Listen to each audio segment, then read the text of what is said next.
The most wonderful time of the year. Although, let's be honest, around the holidays, things really add up. But here's the good news. Only at Verizon, you can get a single line for $50 per month when you switch and bring your phone. So while ice skating for two is definitely costing more, here at Verizon, you can save. Gifts for your third cousins? Steep. A single line with Verizon? Not so steep. A real tree? Pricey. A single line with Verizon? Less pricey. Flights to see Mima and Pops? Those are up. A $50 per month single line? That's down. Even a trip to the Atlanta Holiday Market will cost you more. But with Verizon, you can switch and bring your phone for just $50 per month for a single line on unlimited welcome, with autopay plus taxes and fees. All this to say, during the holiday season, when everything is costing more, you can get more for less right now at a local Verizon store. $15 monthly promo credits applied over 36 months with a new line on unlimited welcome. In times of congestion, unlimited 5G, 4G LTE may be temporarily slower than other traffic. Domestic data roaming at 2G speeds. Additional terms apply. How to have fun, anytime, anywhere. Step 1. Go to ChumbaCasino.com. ChumbaCasino.com. Got it. Step 2. Collect your welcome bonus. Come to Papa welcome bonus. Step 3. Play hundreds of casino-style games for free. That's a lot of games. All for free? Step 4. Unleash your excitement. Woohoo!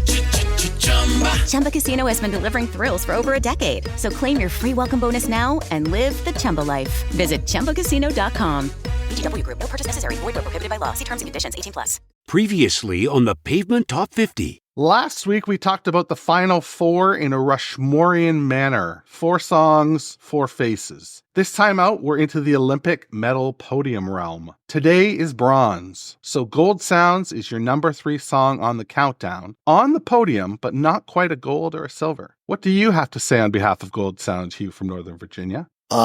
Gold Sounds is a classic. I like your podium and the final 4 and the podium thing and the gold and the bronze. That's great.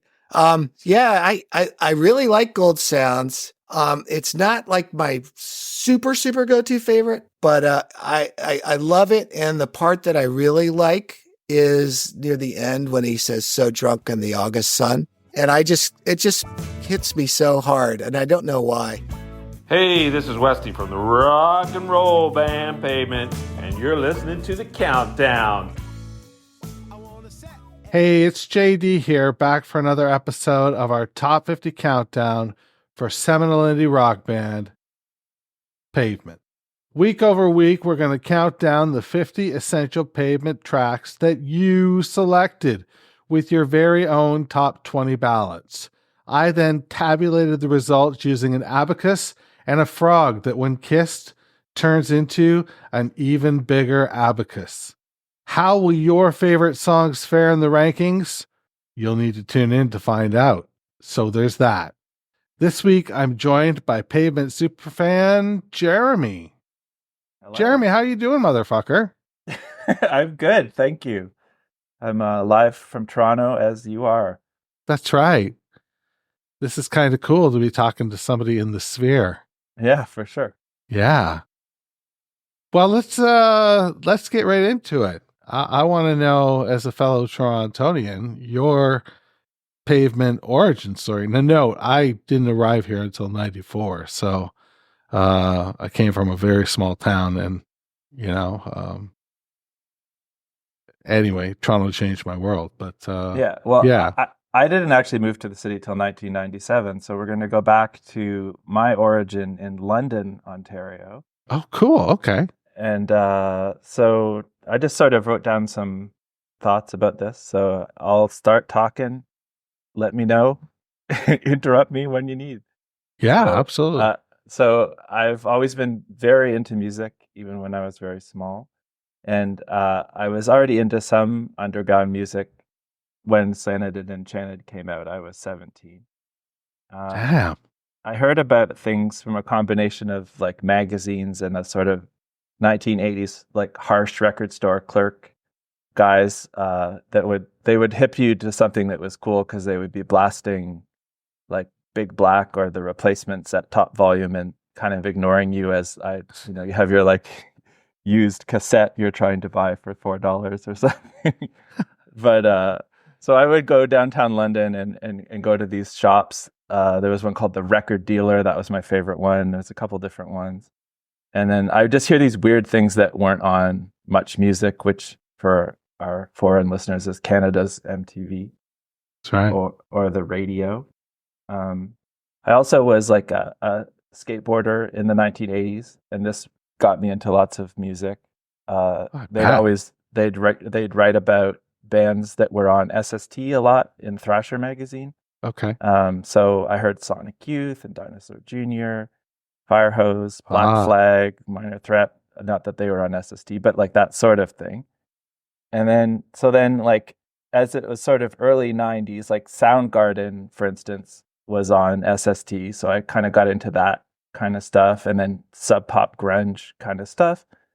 And then I started hearing, some other things on CHRW, which was London's Radio Western, sort of underground stuff. Like they would play Pavement and the Jesus Lizard and things like that, Slint. Holy sad.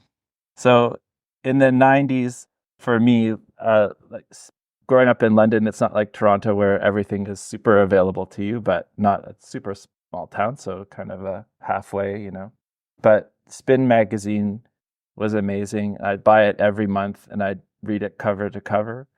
And then in 1992, Slanted and Enchanted was the album of the year. And reading the review, I loved it. Like it just seemed like something I would like, and it's like noisy and melodic. Those are the things that I'm always kind of into. And they used to have a column kind of in the back called "Records You Probably Didn't Hear," which, as like someone that's into indie music, you always want to know. So they would like, I heard Royal Trucks or Sabado or Yo La Tengo, or read about them from reading the column. And when Slanted and Enchanted came out, or at least my experience was, it was super talked about, but Matador Records didn't really have a lot of money, I don't think, to press a lot of them. So it took a while for it to show up, or for me to find it in London, Ontario. But eventually I bought it on cassette because I didn't have a CD player. But and I loved it. And it was just one of those things where it doesn't really make sense to you at the time, but you like it, So I just, I just listened to it obsessively over and over until it seeped into my brain. And I was super into it. And it's that combination of the ugly and the pretty and the mysteriousness of the lyrics, but he sings it so confidently that it sort of gives it a meaning almost, if that makes sense. Yeah. And then, so I played guitar, and I was in this sort of heavy grunge band that some of my schoolmates started. And then I was sort of drafted into playing lead guitar, and I was woefully unprepared for it, but I loved it. It was fun. But shortly after I joined the band, I just started getting into this type of music and different music. And I wanted to be more like indie rock and like messy, as opposed to that sort of drop D heavy grunge stuff that we were playing. But those guys in the band liked Pavement as well. So sometimes we jam out on some songs, and I convinced them to cover frontwards. And then if we played live, I would get to sing it, and it was really fun. So I still kind of continued on and played music for a while, but that was sort of the curtain call for my grunge days. But that band had the funniest grunge name. They were called Dead Minnow Bucket. Pretty harsh. Yeah. And then, so I followed Pavement all the way through their initial run and have most of everything they did. I have a few bootlegs on CD, like Stuff Up the Cracks. And, okay. I got a 7-inch on a trip to Toronto. Hold. It's okay.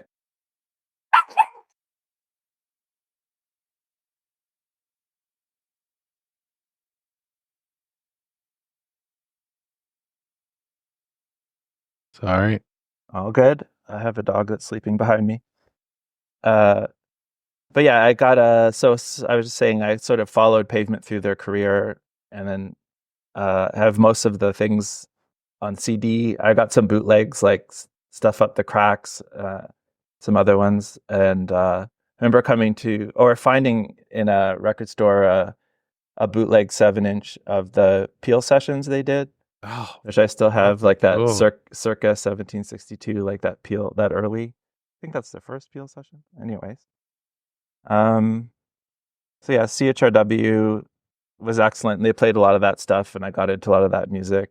A lot of my friends in the London indie scene either worked there or volunteered there. In the 80s and 90s, CBC used to have an overnight show called Brave New Waves that played underground music 4 or 5 nights a week at midnight. And everyone would sort of tape that and trade tapes and like get into that, like I don't know sort of that stuff. show. Yeah, it was originally hosted by Brent Banbury, and then in probably the early 90s or late mid 90s, it was taken over by Patty Schemmel, I think. No, not Patty Schemmel. She was in Hole. It's Patty Smith, and she was in an indie band from Montreal called Pest 5000. Anyways, it was really cool. It's a shame that they don't do that anymore, but yeah, it was cool. They would play Pavement and things like that, and as the night would go on, it would get like crazier and crazier. So it was just sort of abstract noise by 2 or 3 in the morning. So it was kind of a fun thing to get into. So I kept playing music. I started playing with my own band, and it was like more sort of indie stuff. And we put out a 7-inch in the 90s and toured around for a while. That was called Frisbee. Yeah. And then cool. I still do music. I mean, we're all sort of grown-ups with full-time jobs, so we don't do a lot of promoting it, but we play live now and again. It's definitely influenced by like this sort of 90s pavement-y type stuff. Nice. So I moved here. Oh, that's called Leonids for you people that might be interested. But I moved to Toronto in the late 90s, 1997. Oh, and I just sort of I want to talk about live shows, but there was this article there was a magazine called Ray Gun. Yeah, I remember Ray Gun. Yeah, and there was this article about Pavement, and each of the members listed their favorite records, and like that was like gold for me. Like I was basically like highlighting, trying to, I got to get this one, I got to get this one, when I was, when I was that obsessed, when I was that age, when that record or that magazine came out. So I've seen them live a bunch of times. I saw them on 94 at the Palladium, which was out on the Danforth for Crooked Rain. Palladium? Where's that on the Danforth? I don't know. It doesn't exist anymore. I think it's a yoga studio or something now. Oh. I didn't live here then, so I don't I don't know, because we just sort of went there and went back to London. Oh, goddamn! I'll have to look that up. Yeah, but Codeine opened, which was amazing. And there was a Toronto post-rock band called Slow Loris who were really cool. And they ended up putting out some records on some sort of bigger indie labels, like Southern Records and stuff. It was kind of cool. And then I don't think the next time they were around was Lollapalooza out in Barrie. Time out. You're burying the lead here. How was the show? Oh, it was amazing. Other than the opening bands. Yeah. Yeah, it was cool. Like it was, the sort of 2-drummer lineup. Like it was with Westy on drums. So probably early for him in his Pavement days. I would say so. But yeah, it's hard to remember much. It was a long time ago. I can remember them jamming on 5-4, which was kind of cool. I don't think I've ever seen them play that since then. So that was kind of a weird, cool thing. That's very cool. And I remember at the time, because, minimum wage then was $3.90 an hour. It took a while to save up for those tapes. I hadn't heard Crooked Rain. I'd only heard, I knew Crooked Rain, but I didn't know Slanted and Enchanted as well. No, the other way around. I knew Slanted and Enchanted, but not Crooked Rain. So my friend beside me had the opposite problem. So he would get all excited when they played the Crooked Rain song, but I get excited every time there was a Slanted song. So kind of our fun little trip. But yeah, that was cool. The next time they were around, I think, was 95 when Wowie Zowie came out and they played at Lollapalooza. Right. I think. Out in Barrie. I mean, it was, I forget who played before them, but it was kind of a more heavy, like moshy band. And the sort of alternative nation wasn't that into it, but that just meant my friend and I just walked right to in front of the stage. So it was kind of cool when they played. Oh, fuck. But then the next time was kind of a funny story where my friends at CHRW got me press passes to go to Chicago to see them when Brighten the Corners was just coming out, and I was supposed to interview them, which was terrifying. And Guess so. and I was I was 21 or something. I don't know. But going down the whole way, I didn't hear. I had a tape that had 3 songs on it, so I felt like unprepared to like ask them questions about this new album that was coming out, and it was kind of stressful. And then, do you remember the songs that were on it? I definitely remember Embassy Row was on it. Okay, probably Stereo, but yeah, I can't remember. It must have been some promo cassette that the station had. But it was funny when we got to the venue, which was the Metro in Chicago. We came in and they were kind of all standing there, and I was like, trying not to faint. And then and then they're like, I was like, oh, I'm here. I'm supposed to talk to the band for CHRW, and they're like, we rescheduled all the interviews till Monday. And then I was kind of like relieved almost. Like I was like, okay, well. So then Steve West said that he would talk to me after the show if I wanted. But there's alcohol in that American beer, believe it or not. And I must have been 21. By the end of the show, I didn't really feel like I just didn't feel like I could do a good job. So I just did a live review for the show, but it was amazing. Like, Chicago's a cool place. I've only been there a couple of times. It's great. But it was cool that the Metro is a neat venue, and like to sort of, drive 8 hours and see them play was kind of fun. And I really like Brighten the Corner. So me too. For a lot of I could say that about all those records, but it was cool to hear those songs, a lot of those songs for the first time, and it was a good show. And it was funny because we kept going places, and there sorry, pardon me, but was it part of a tour or was it a press engagement? Oh no, I'm not sure if it was. Yeah, it must have been part of a tour. Like it was a proper show, but they just had this sort of press stuff before. Gotcha. The show, like it was like their sort of what they were doing before they played. So then it was funny because we kept going to different. We go to a record store, and then we'd see some members of Pavement, and then we went to eat dinner at some place, and Bob Nastanovich was sitting right beside us, but I was too shy to say anything, and my friends are like, just so we're just kind of like, it's Bob Nastanovich, but we didn't really say anything, He's the best. I bet he seems like the coolest guy. I would probably say hi to him now, but it was fun. But that was kind of a wild thing. But then, like every other time they came to Toronto, since then I've seen them. They played a few more times. Like they played at the Cool House. Do you remember that venue? I do. Yeah, down by the lake there. That would have been fun to see them there. Yeah, it was good. And I can't remember the openers, but they played there twice. I think Brighten the Corners, and then maybe on Terra Twilight. Okay, but they played the Phoenix for Brighten the Corners, which was really cool. Oh man. And that was like it's a good show. And Shudder to Think opened, which was really great too. But it just sounded good. I mean, it's just Pavement is one of those bands for me where there's not that many of them where I just know every song. So it's just like, it's never, every time yes, yeah. Them. They, in 2010, I think, they had that reunion show on Toronto Island. Yeah.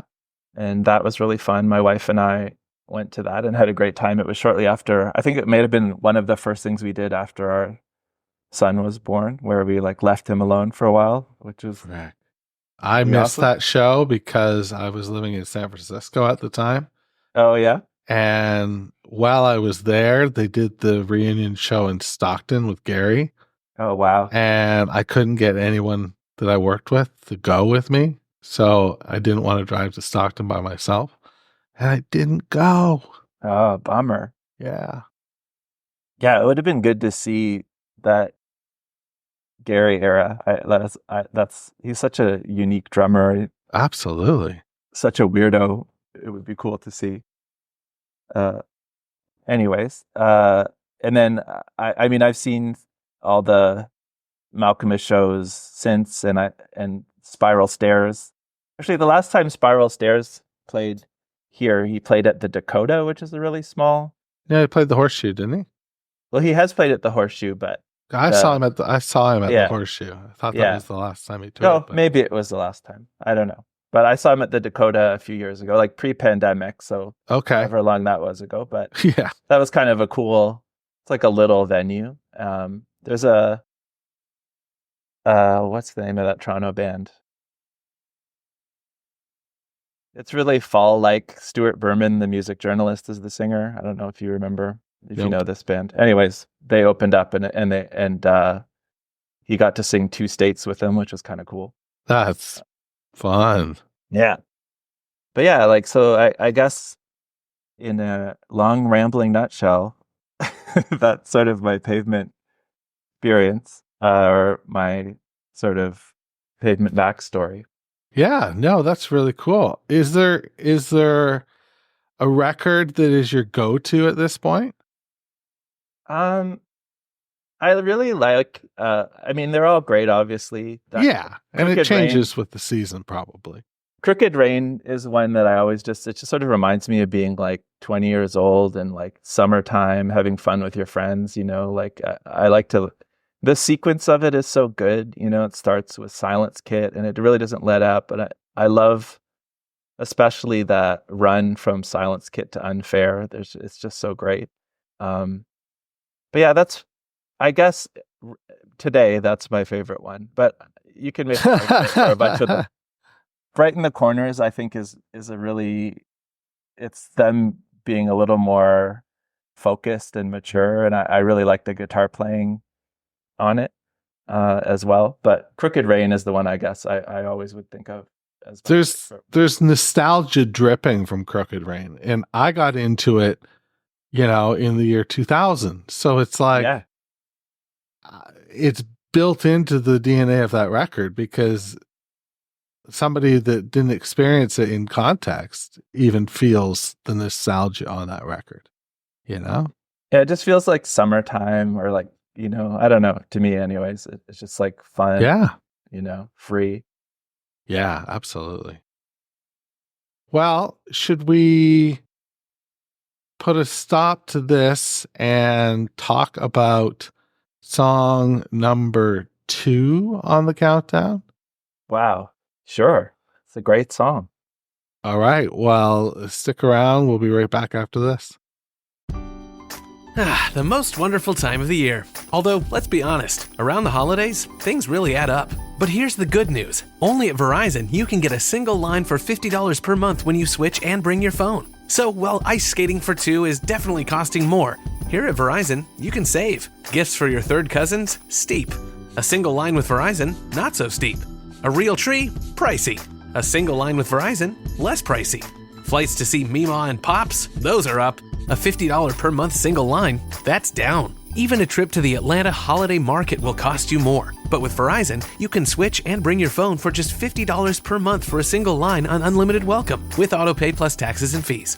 All this to say, during the holiday season, when everything is costing more, you can get more for less right now at a local Verizon store.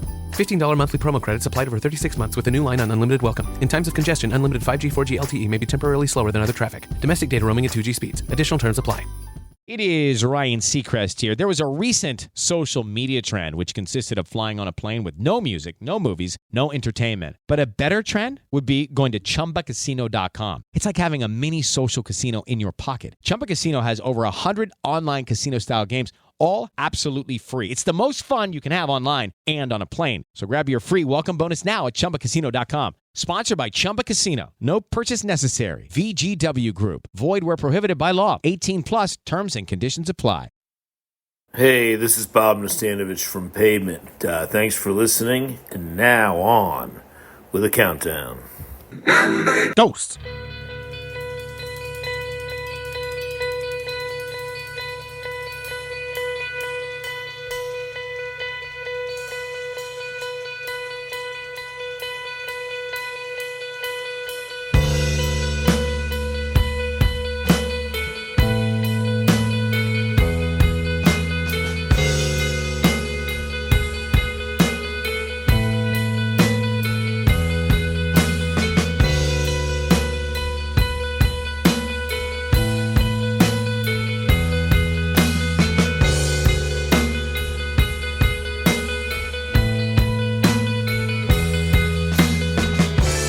Doctors leaving for the holiday season.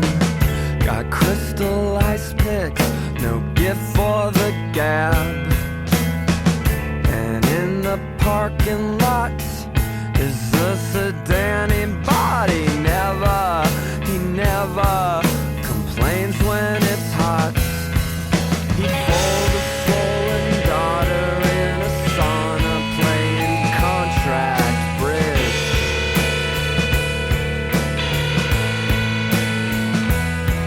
They're soaking up the fauna, doing blotters, I don't know which. Boys are dying on these streets.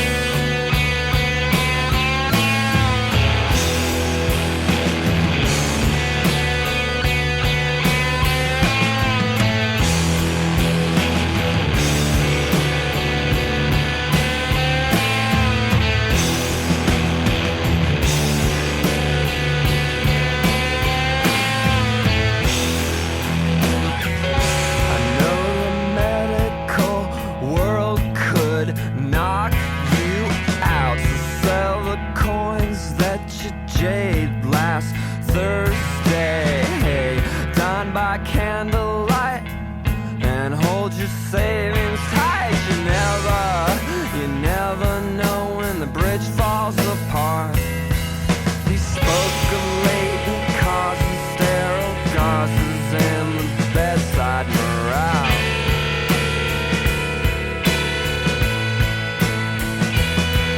He traipsed around the table, talking sentences so incomplete.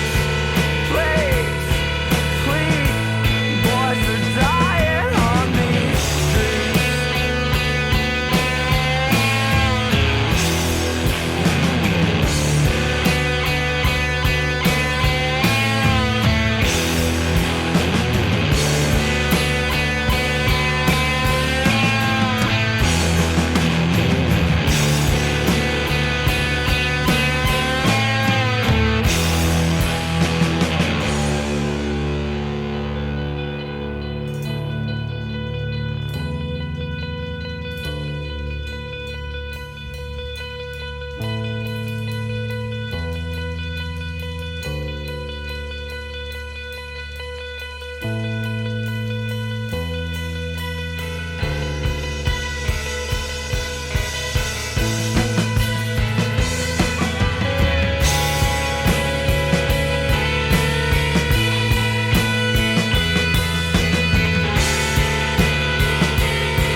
The number 2 song on the countdown has been revealed, which means you very likely now know what number 1 is. Fuck. Jeremy, where are you on the choice of Grounded at number 2? Well, I don't know if I would have ranked it number 2, but it is an amazing song, and I really like it. So I'm not too burned by it. Does it crack your top 5? I would say. Okay. Maybe number 5. Okay, that's fine. Yeah. I just wondered how far out it would be. Yeah. I'm calculating the the margin of error on this list. It's very I need scientific. that valuable input. Yeah, so I think it's one of the best songs on Wowie Zowie for sure. My thoughts, I guess, I think the guitar playing is really cool. It's really fun song to play. And I think it's a very guitar focused song. Yeah. I remember trying to learn how to play it when it came out, and I could sort of play along with it. The chords are simple, but there's a lot of sort of intricate picking and stuff in the song.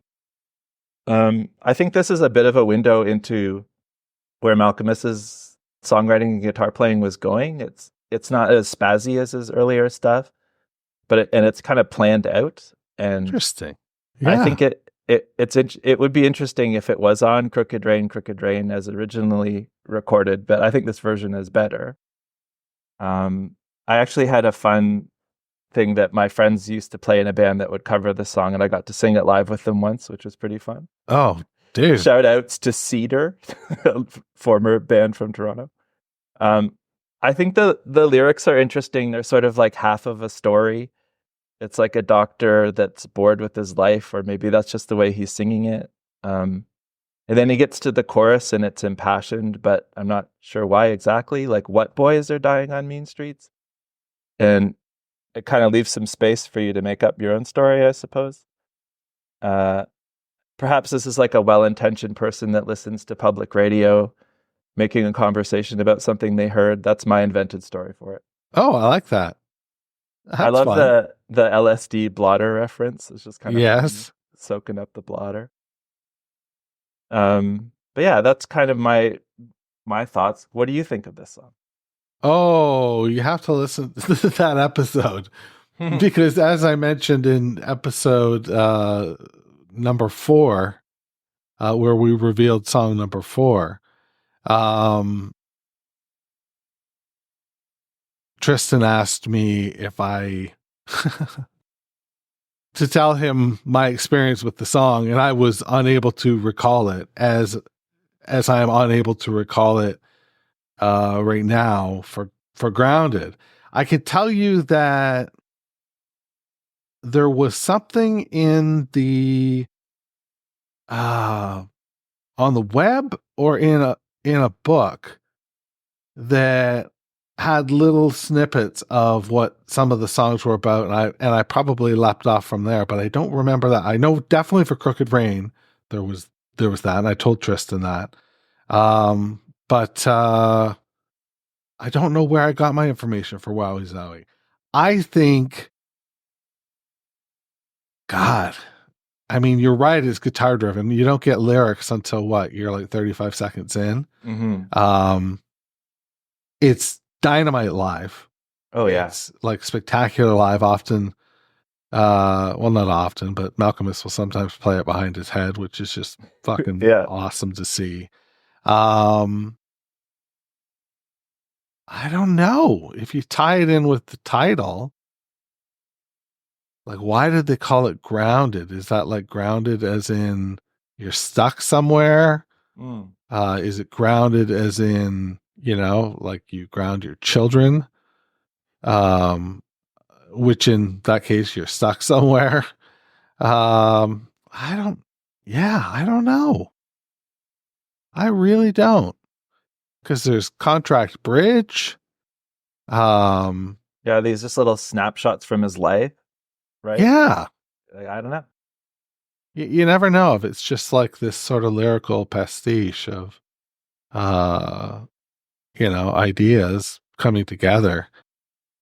I definitely know, I shouldn't say definitely know, but my thinking is like quite often he's got, the music and melody, and he sort of wings the lyrics a little bit. So I'm guessing he has a notebook that he can jot things down from which to wing. Yeah, I think that's true. Yeah. That would be my guess. I don't know if you've ever listened to that. Bob Nastanovich had a podcast called 3 Songs. Yes. Yeah. But it kind of, when I used to listen to Pavement lyrics, I would be kind of like, am I like, am I not getting this? Am I not smart enough to understand this? But I don't think it is that. I mean, it's really just sort of images and words that are evocative of something, and it's all his delivery. And, you know, like there are some more straightforward songs, but I feel like that's more of his solo career era. Like, I can't imagine like Wowie Zowie Malkmus singing Jenny and the S-Dog. You know what I mean? No. Like not at all. It's not, he's just cool, and it's like shrouded in his weird, like, you know, he's just like, he's so confident. Like, it just comes across that way to me anyway. He definitely is, but there's this nervousness about him. Like,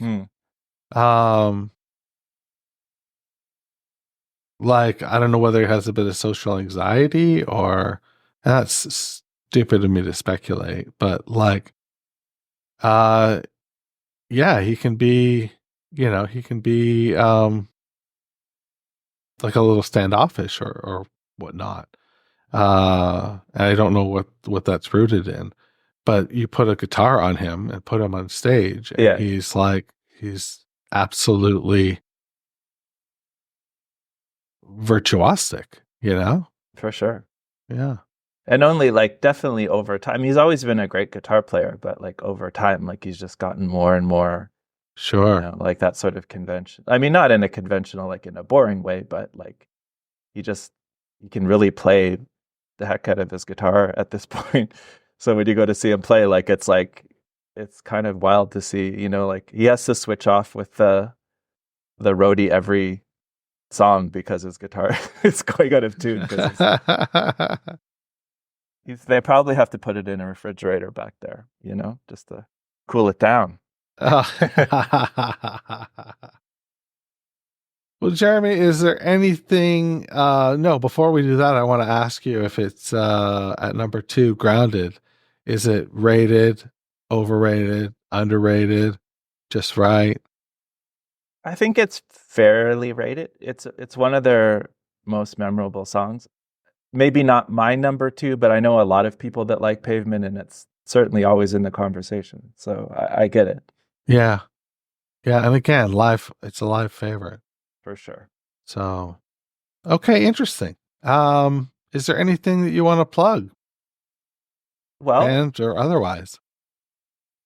Yeah, I play in a band in Toronto. We have records. We are on those things. It's called Leonids, Leonids. If you find that on all of your streaming type services, check it out. I think I'll put that in the show notes too. Yeah, if you like 90s stuff like Guided by Voices and Pavement, I think you'll find something you like there. Hopefully. I think you're talking to the right audience right now. Yeah. You're like, you know, if you're a big Wham fan, you're gonna, you know, love this. Yeah, like we've been playing 90s influenced indie rock since the 90s, so that's got to count for something. Oh yeah, that's very cool. Where do you gig?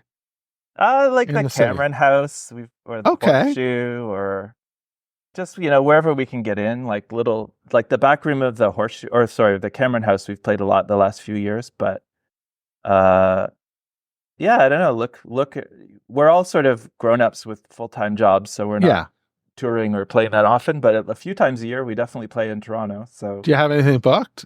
Not currently. Oh, but, okay. I'll be sure to post it up when we do. All right. Well, cool. Maybe by the time this episode airs, because we are taping it well in advance. Okay, yeah. I'll circle back. Yeah. Maybe there'll be something for definitely at least me to go see. Yeah, that'd be great. Yeah. All right. Jeremy. From Toronto. Yeah. In Toronto. Jeremy in Toronto. Jeremy from Got it. London. That's right. Wash your goddamn hands. Will do. Thank you. Thanks for listening to Meeting Malkmus, a Pavement podcast, where we count down the top 50 Pavement tracks, as selected by you. If you've got questions or concerns, please shoot me an email. jd.meetingmalkmus@gmail.com.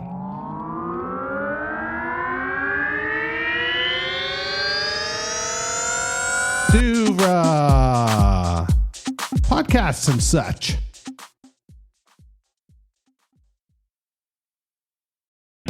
Need parts now? O'ReillyAuto.com offers in-store pickup, same-day home delivery, or next-day home shipping. Get more parts your way at O'Reilly Auto Parts. O'Reilly Auto Parts. How to have fun, anytime, anywhere. Step 1. Go to ChumbaCasino.com. ChumbaCasino.com. Got it. Step 2. Collect your welcome bonus. Come to Papa Welcome Bonus. Step 3. Play hundreds of casino-style games for free. That's a lot of games. All for free? Step 4. Unleash your excitement. Chumba Casino has been delivering thrills for over a decade. So claim your free welcome bonus now and live the Chumba life. Visit ChumbaCasino.com. VGW Group. No purchase necessary. Void where prohibited by law. See terms and conditions. 18+.